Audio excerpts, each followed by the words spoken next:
It's late. The world outside your window has gone quiet. The only sounds are the ones you make.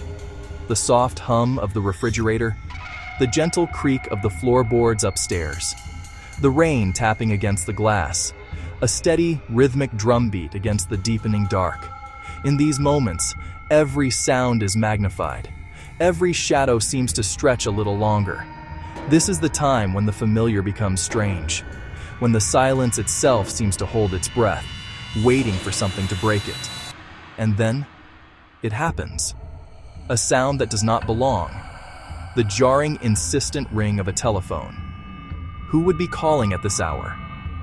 The question hangs in the air, heavy with unspoken possibilities. Tonight, I want to share 3 of those calls with you. These are not stories for the faint of heart. They are fragments of real emergencies. They begin with the ordinary. A child's bad dream. A driver on a lonely road. But something goes wrong. Terribly wrong. The situation spirals. The line crackles with sounds that cannot be explained. And the help they so desperately called for arrives just a moment too late. Each story is a window into a moment of pure, unadulterated horror. The call comes in at 1:47 a.m. The dispatcher's voice is calm, routine. 911, what is your emergency? On the other end, a woman's voice is hushed, tight with anxiety. Her name is Sarah. She calls from a 2-story house on a quiet suburban street. She says her son woke her up. He heard something, a noise from downstairs. She thought it was just the house settling, but he insisted. He said it was a scratching sound, like fingernails dragged along the living room floor. A soft thump. It was followed by another. Thump, thump, thump. A slow, deliberate rhythm. From the kitchen. A high-pitched, metallic squeal. The basement door, she whispers. He's opening the basement door. The second story begins not with a sound, but with a sight. A pair of headlights, burning with an unnatural intensity in a rearview mirror, refusing to disappear. They are a silent, persistent question mark, punctuating the end of a long, exhausting day. For the man behind the wheel, they are the first sign that his journey home is about to become a desperate struggle for survival. The call to 911 is logged just after midnight. The rain, which had been a steady drizzle for hours, has intensified into a torrential downpour, a relentless assault on the world outside the fragile shell of the car. Inside, the only sounds are the frantic slap of the windshield wipers and the driver's own ragged breathing. Rain hammers the windshield in thick, blinding sheets, turning the asphalt into a slick, black mirror that reflects nothing but the storm. The wipers fight a losing battle, smearing the water back and forth, offering only fleeting, distorted glimpses of the road ahead. It feels like driving through a tunnel of liquid darkness. A calm, professional voice cuts through the static of the storm. 911, what's your emergency? A male voice replies, the words tight and strained, laced with a tremor he can't control. His name is Mark. The dispatcher can hear the engine noise, the rain, and something else. A raw, primal fear. He's driving home from a late shift at the factory, a journey he's made 1,000 times. But tonight, the familiar route feels alien and menacing.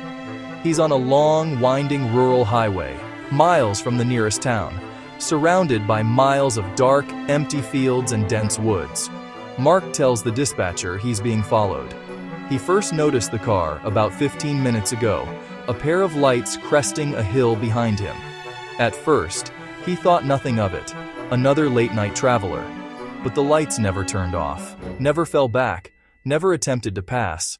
It was a shadow, perfectly mimicking his every move. It matched his distance with an unnerving precision, never getting closer, never falling further behind. A cold knot of dread tightened in his stomach.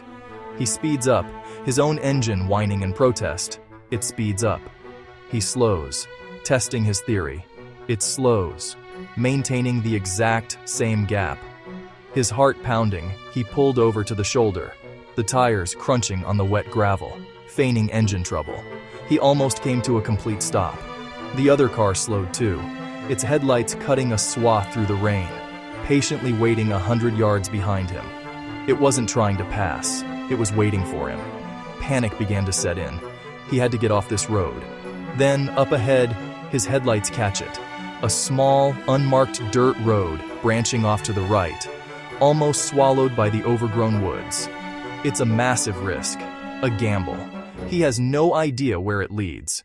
It could be a dead end, a private driveway, or worse. But the highway behind him feels like a trap, and this dark, unknown path feels like his only chance at breaking the pattern. Without a second thought, he wrenches the steering wheel to the right, the decision made in a split second of pure instinct. His car lurches violently, leaving the smooth, predictable asphalt and slamming onto the rough, uneven dirt. Mud and water spray up, coating the sides of his car as he plunges into the suffocating darkness of the woods. He dares a glance in the rearview mirror. For a glorious, heart-stopping second, the road behind him is empty. The twin headlights are gone. A wave of relief, so powerful it almost makes him dizzy, washes over him. He did it. He lost them. But the relief is short-lived. A flicker of light appears in his mirror. Not the familiar twin beams of a car, but something else. A single dim light, like a spotlight, cutting through the trees from an impossible angle. It isn't on the road. It's moving through the woods, parallel to him. It moves with an unnatural smoothness, gliding between the dense trees where no vehicle could possibly drive. It keeps pace with him, effortlessly. The dispatcher asks Mark to describe what he's seeing, but his words fail him. He can only manage a choked whisper. It's not a car. The dirt road becomes a treacherous path of mud and ruts. His car slides, the tires spinning, struggling for purchase. The single light outside his window remains constant, a malevolent star guiding him deeper into the unknown. Suddenly, the trees break. He bursts into a clearing. In the center stands a dilapidated skeletal barn, its roof caved in, looking like the bones of some long-dead creature. The road ends here. It's a dead end, a trap. He slams on the brakes, the car skidding to a halt. The single light stops with him, its beam fixing directly on his car, flooding the cabin with a cold, sterile glow. On the phone, Mark's breathing becomes a series of sharp, terrified gasps. "It's here," he whispers. "Oh God, it's right here." The dispatcher, her voice steady despite the chilling story unfolding, tries to keep him on the line. "Mark, stay with me. Can you tell me what you see?" There's a sound on the line, a soft, wet, dragging noise. Then, a click. The line goes dead. The dispatcher calls his name, again and again, but the only reply is silence. Our final call is different. It doesn't come from a lonely house or a desolate road. It comes from a place that is supposed to be a sanctuary of science and healing, a fortress against the darkness of the unknown. But sometimes, the darkness finds a way inside. It seeps through the cracks in the foundation, travels along the sterile, polished floors, and waits patiently in the quietest corners. It waits for the dead of night, when the building itself seems to hold its breath, and the line between life and death becomes terrifyingly thin. This call is a chilling reminder that even our most trusted institutions can become theaters for the inexplicable. The call is logged at 3:33 a.m., a time whispered about in folklore, an hour when the veil between worlds is said to be at its most fragile. The voice that answers is young, breathless, and frayed with exhaustion and fear. Her name is Chloe. She's a college student, just 19, and her voice cracks with a sleeplessness that goes deeper than simple fatigue. It's the sound of a soul stretched to its breaking point, a vigil that has curdled from hope into a primal, gnawing dread. She's been awake for nearly 48 hours, fueled by lukewarm coffee and the desperate belief that her presence alone could keep the shadows at bay. She is calling from the 3rd floor of St. Jude's Regional Hospital, the neurology wing.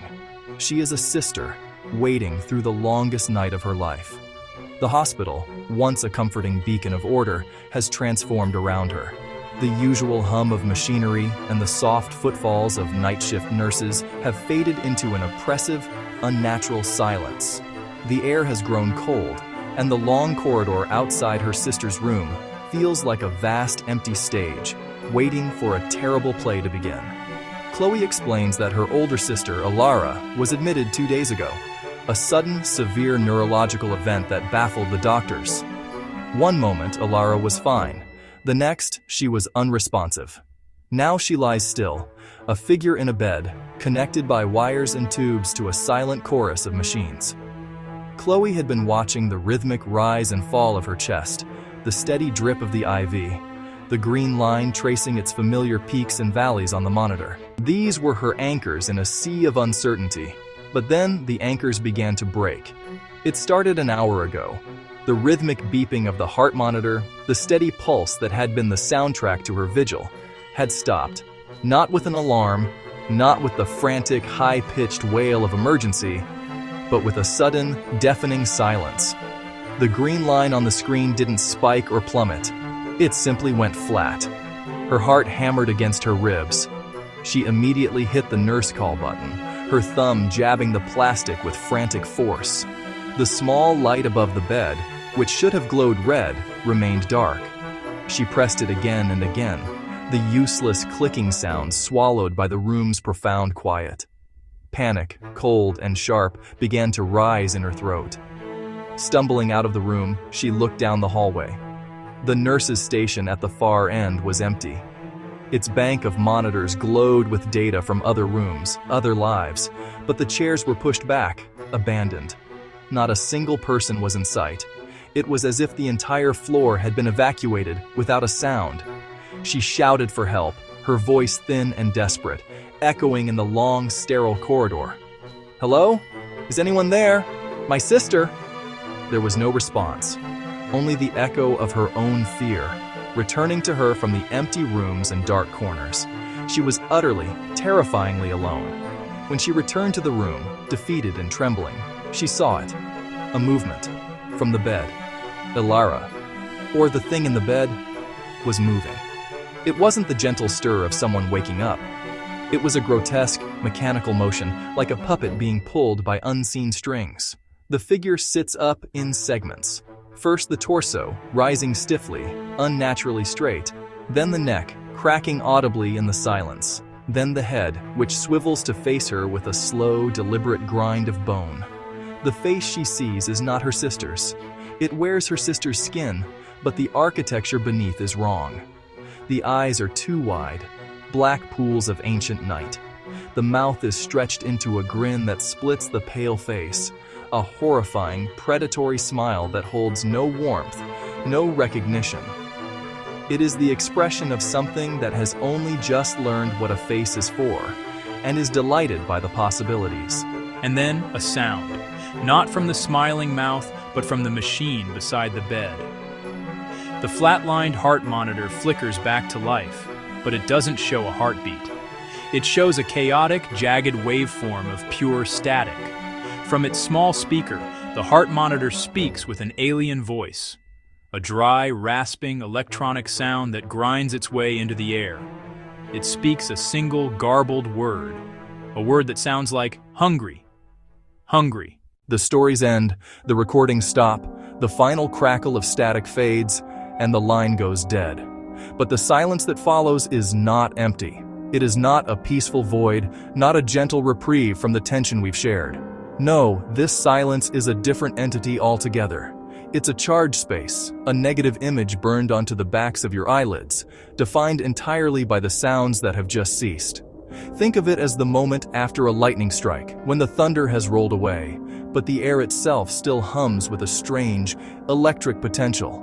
The world holds its breath, waiting for the next flash, the next inevitable boom. That is the silence we are left with now. It is heavy with the echoes of what we have just heard. These are not mere memories of sound, they are phantoms. The frantic breathing of a dispatcher trying to keep a caller calm, the thin, wavering voice of Sarah describing the impossible shape in her child's room, the relentless, mechanical beat of a heart monitor that has become a death knell. These echoes have substance. They have weight. They settle in the corners of the room, displacing the air, making the space feel smaller, more confined. They press down on you, a psychic gravity pulling you back into the terror, reminding you that what has been heard cannot be unheard. These sounds linger. playing on a loop in the quiet corners of your mind. It's an insidious process. You don't choose to replay them. The mind, in its desperate attempt to make sense of the nonsensical, to find a pattern in the chaos, latches onto the most disturbing fragments. The sound of tires on wet gravel, the phrase, "it's hungry," the sudden, inexplicable silence on the other end of the line. These fragments become a persistent internal soundtrack, a ghost in your own machine. They surface when you least expect them, in the quiet moments before sleep, during a lull in conversation, in the dead of night, when the house is still. They are no longer just recordings. They have become a part of your own internal monologue. They are more than just stories. They are fragments of a reality that has been fractured, shattered like a mirror. Each call is a shard of that broken reflection, and in it, we see a distorted, terrifying version of our own world. We tell ourselves that these are anomalies, isolated incidents that happen to other people, in other places. We create a comfortable distance. But the truth, the cold and sharp-edged truth that these recordings lay bare, is that the barrier between our world and that other one is not a wall of stone. It is a thin, fragile membrane. They are moments where the ordinary world peeled back to reveal something terrifying underneath. The familiar wallpaper of our lives, with its comforting, repetitive patterns, suddenly curls at the edges. And in that gap, we glimpse an abyss. We see that the foundations of our reality are not as solid as we believed. The horror wasn't summoned by ancient rituals or found in forgotten crypts. It was waiting patiently in a child's bedroom. It was driving a lonely stretch of highway. It was lurking in the sterile, brightly lit corridors of a place dedicated to healing. It was always there, just beneath the surface, waiting for the right moment to tear through. And we, as listeners, are left to sit with the aftermath, the unresolved questions hanging in the air like dust motes in a final sunbeam. What happened after the line went dead? Did the headlights ever turn away? What exactly was so hungry in that hospital room? The stories don't provide answers. They don't offer closure. That is not their purpose. Their purpose is to leave us with the chilling uncertainty, to force us to confront the possibility that some questions have no answers, that some horrors have no neat resolution. We are left to piece together the fragments, to fill in the terrifying blanks with our own worst fears. The narrative is incomplete, and we are the ones tasked with imagining its dreadful conclusion. Think about the small sounds in your own home right now. The gentle hum of electricity in the walls, the rhythmic ticking of a clock, the groan of the house settling, the whisper of the wind outside. These are the sounds of safety, the ambient noise of your sanctuary. They are the auditory wallpaper we just spoke of, so familiar they become invisible, unheard. They are the baseline of normalcy. But after listening to these calls, they begin to change. The rustling leaves sound like fingernails scratching at the glass. The settling of the house is no longer the shifting of wood and plaster, but the slow, deliberate tread of footsteps in the attic. The hum in the walls is not the flow of current, but a low, guttural breathing. The wind doesn't just whisper, it speaks in a voice you almost recognize. The familiar soundscape of your home has been retuned to a key of fear. The ordinary becomes corrupted. The familiar becomes a source of dread. A shadow in the corner of your eye is no longer a trick of the light. A car slowing down on your street is no longer a lost driver. A flickering light is not a faulty bulb, but a warning. Every mundane object, every common occurrence, is now imbued with a sinister potential. The doorknob you've turned 1,000 times now seems alien, a gateway you are suddenly hesitant to open. The safety of your own home has been compromised, not by a physical intruder, but by an idea, a seed of doubt. This is the power of these stories. They infect your perception of the world. They are a virus of the mind, transmitted through sound waves, that rewrites your understanding of what is safe and what is dangerous. They don't just scare you for a moment. They leave a permanent residue. They recalibrate your senses, heightening your awareness of the darkness that exists just at the edge of your vision, just at the threshold of your hearing. The world has not changed, but your ability to perceive the menace within it has been irrevocably altered. You are now listening differently. You are now seeing differently. Each call began with something mundane, a child's bad dream, a common occurrence for any parent, a lonely drive home from work, a routine shared by millions, a worried sister sitting vigil in a hospital, a place of hope and healing. These are the settings of our own lives. They are relatable, universal experiences, and that is precisely what makes them so effective as vessels for terror. The horror did not invade from an alien world. It grew organically from the soil of the everyday. The horror doesn't come from a fantastical place. It creeps in through the cracks of everyday life. The tiny, hairline fractures in our routines, in our expectations, in our sense of security. It's the noise from downstairs that doesn't sound like the house settling. It's the pair of headlights that stays behind you for just a little too long. It's the hospital equipment that glitches in a way that seems almost intentional. The terror is not in the monster, but in the realization that the world you thought you knew has the capacity to produce that monster. They are telling us to lock our doors, but they are also telling us that locks may not be enough. They are a ritual, a comfort, a thin layer of steel and brass against a threat that may not be constrained by physical barriers. The calls suggest that the real danger isn't what's trying to break in from the outside, but what might already be inside. Inside the house, inside the car, inside the very concept of safety. To be wary of who is following us, not just on the road, but through life.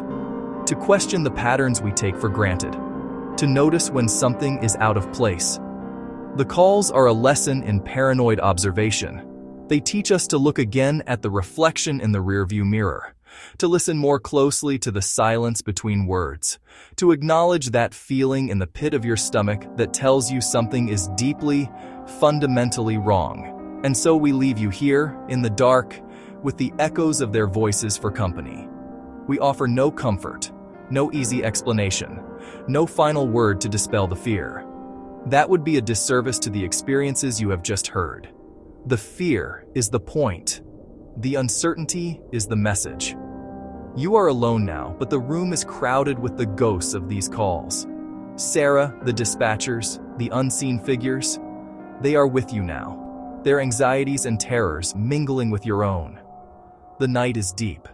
The world outside is quiet. Look out your window. The moon hangs in the sky, indifferent. The streetlights cast pools of lonely, sterile light. Everything appears as it should. Normal, peaceful. But you know better now, don't you? You know that quiet is not the same as empty.